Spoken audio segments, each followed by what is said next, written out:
नमस्कार। आज मैं अपने देश की जुडिशरी के लिए, अपने देश की न्याय व्यवस्था के लिए ये पुष्प लेकर आया हूँ, क्योंकि आज एक गंभीर मामले में हमारे देश की न्याय व्यवस्था है, उसने एक मामले में बहुत खूबसूरत खुशबू वाली ताज़ी हवा समाज में बिखेर दी है। ये पुष्प पूरे समाज की तरफ से अपने दो न्यायाधीश, लखनऊ उच्च न्यायालय के जस्टिस दीपक मित्तल और जस्टिस राजन राय के लिए। अब मैं आपको पूरा किस्सा बताता हूँ और मुझे उम्मीद है मेरे बाद आप भी अपने अपने हाथों में पुष्प उठा लेंगे और उठा करके अपनी न्याय व्यवस्था की तरफ उन पुष्पों का रुख कर देंगे। सबको मालूम है आजकल हाथरस का मामला कितनी गर्मी पर है, क्योंकि वहाँ बड़ा अन्याय हुआ। देखिए, हाथरस के मामले को अगर हम दो भागों में बांट लें, एक तो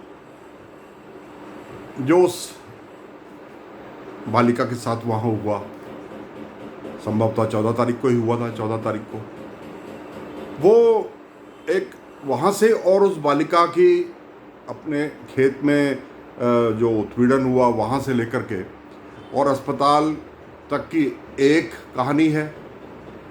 उसकी जांच चल रही है, बहुत सी जांच हो चुकी है और अब उसको सीबीआई भी कर रही है। उस पर मुझे कुछ नहीं कहना, लेकिन उस हाथरस के उस गरीब की बेटी की मौत के बाद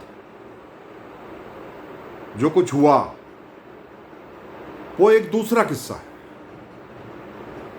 मौत से पहले बलात्कार, दुर्व्यवहार एक अलग चीज थी, उस पर जांच चल रही है और मुझे उम्मीद है उसमें भी न्याय मिलेगा।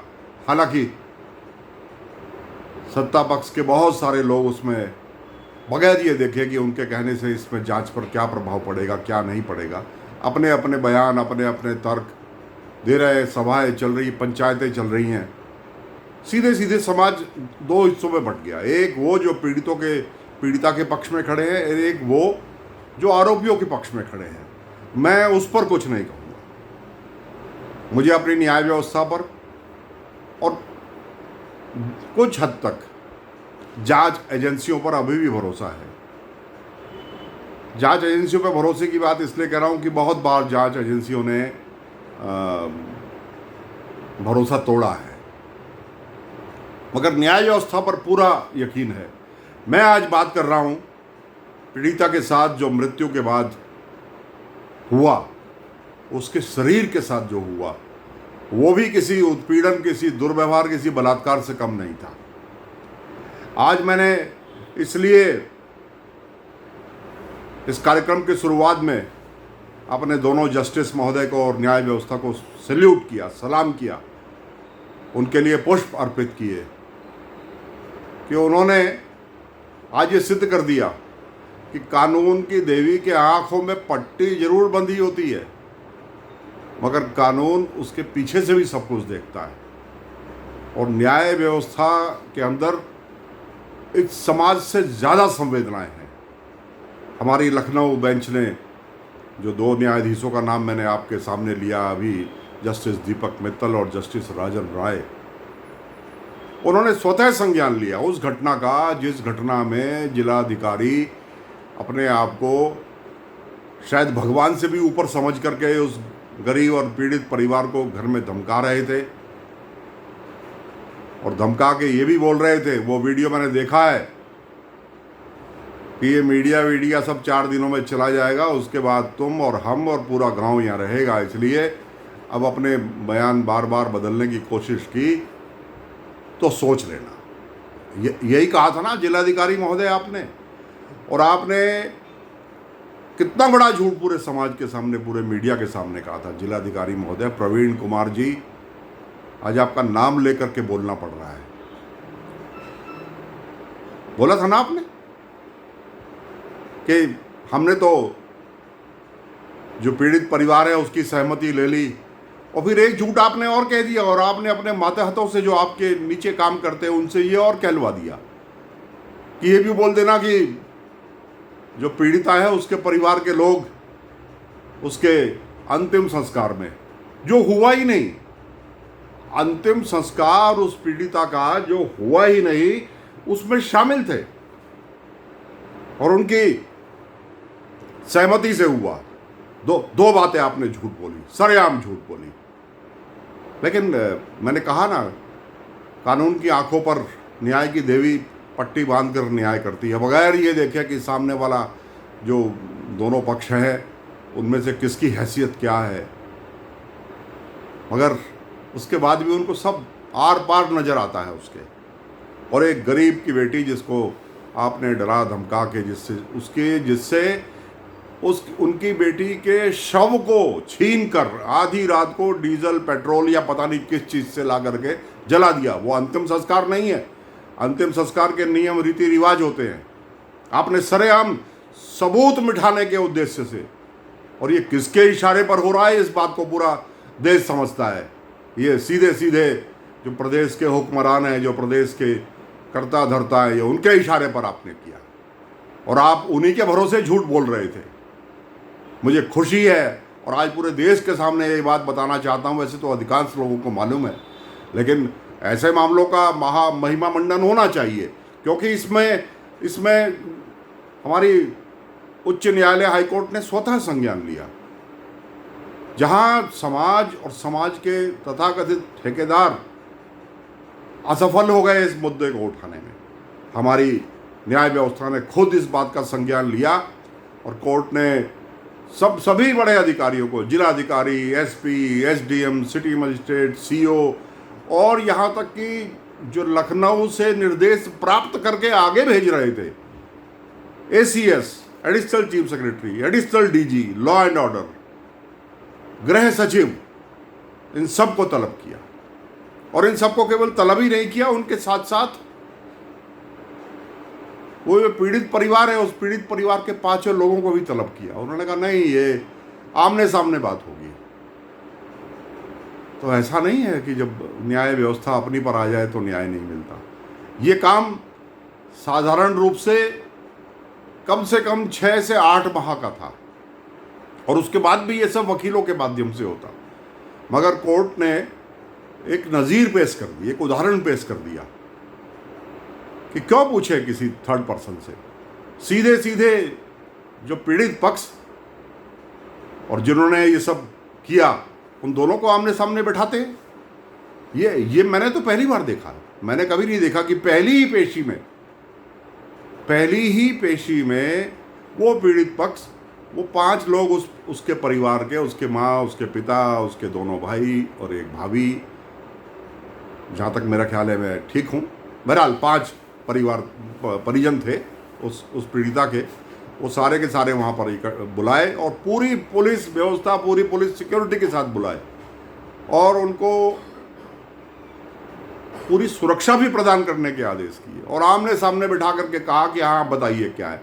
उन्होंने वहाँ साफ कहा कि हम, पीड़िता की माँ पल्ला फैलाकर, झोली फैलाकर अपनी बेटी का शव मांगती रही रात को कि एक बार मेरी बेटी का शव मुझे दे दो, उसका एक बार मुंह देख लेंगे और जो हमारे रीति रिवाज हैं वो रीति रिवाज पूरे करके वो सुबह उसका हम अंतिम संस्कार कर देंगे।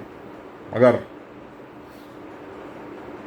बड़ा दुख होता है ये कहते हुए कि रात में उसके परिवार के सदस्यों को जीप के आगे से धक्का देकर, लात मारकर बलपूर्वक उठा लिया गया और बहुत बेशर्मी के साथ सिर्फ और सिर्फ सबूत मिटाने की नीयत से, कहीं ऐसा ना हो ये पीड़ित परिवार दोबारा पोस्टमार्टम मांग ले, क्योंकि आज लगता है कि तुम्हारा पोस्टमार्टम भी मैनिपुलेटेड था। मैं इस पर ज़्यादा टिप्पणी नहीं करूंगा, लेकिन जब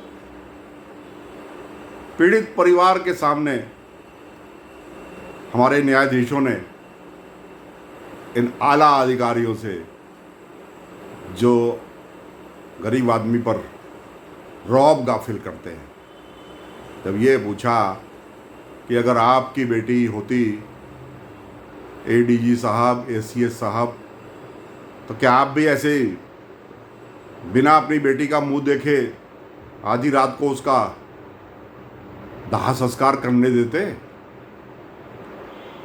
क्या गरीब की बेटी थी इसलिए आपने उसको जला दिया?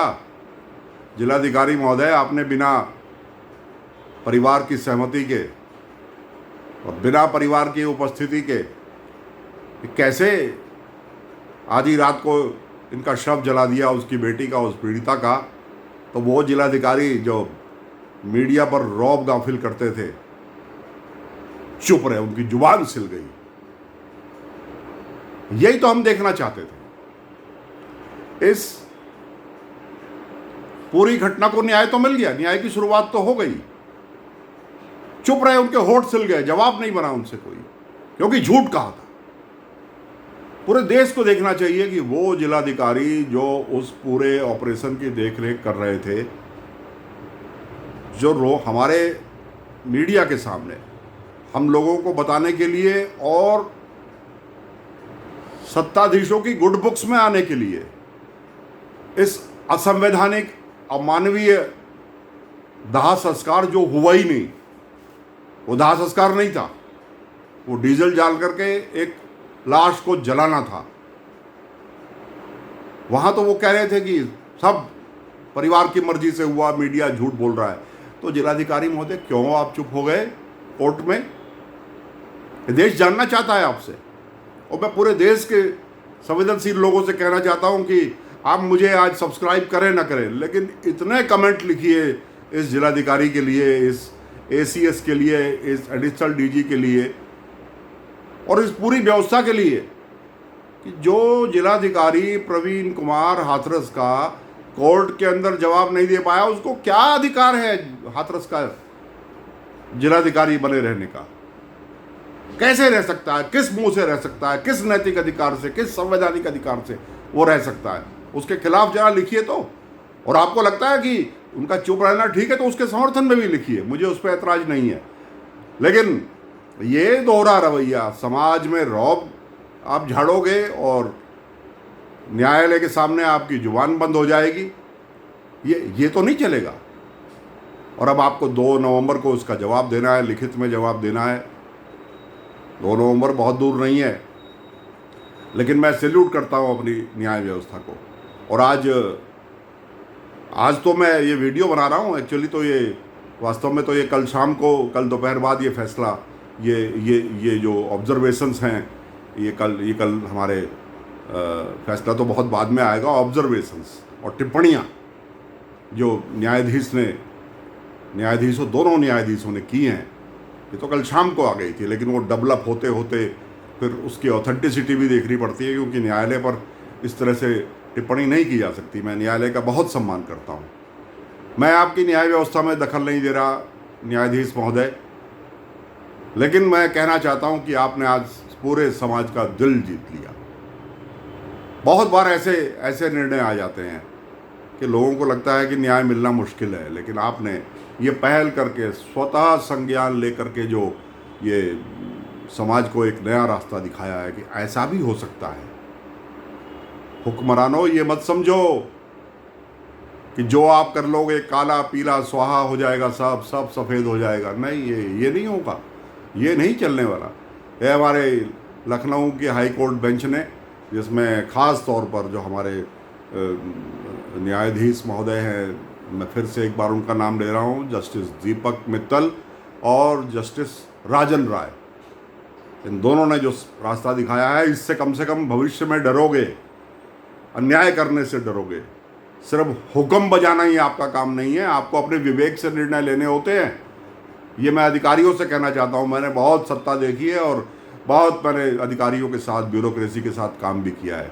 अंत में आपको निर्णय अपने विवेक से लेने होते हैं। आप ये नहीं कह सकते कि मुझे ऊपर से बाध्य किया गया।